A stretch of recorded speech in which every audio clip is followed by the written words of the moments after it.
আমি 2:30টার সময় এই রাস্তা দিয়ে যাচ্ছিলাম। তো 2:30টার সময়, 2:30টার একটু পরে মনে হয় যাচ্ছিলাম, হঠাৎ দেখি এখানে লোকজন ধোঁয়া উঠতেছে, চিল্লাচিল্লি। পরে আমি এখানে দাঁড়ালাম, দাঁড়ানোর পরে লোকজন যারা আসলো, তার মানে কী হয়েছে তা বললো যে মনে হয় আগুন লাগছে।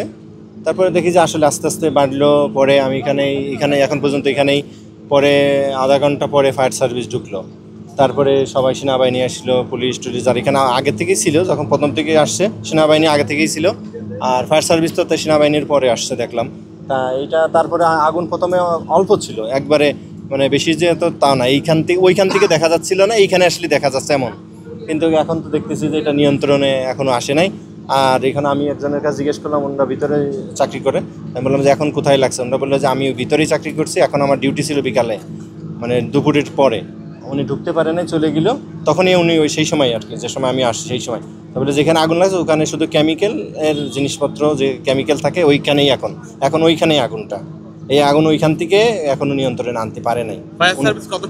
ফায়ার সার্ভিস আমি আসার আরো 20 মিনিট পরে, মানে আমি যখন আসি তখন তো মানে 10 মিনিট আগেই আগুন লাগছে।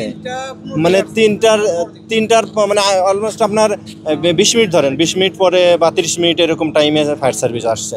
এর আগে আসেনি, 20 মিনিট 30 মিনিট লাগছে আসতে।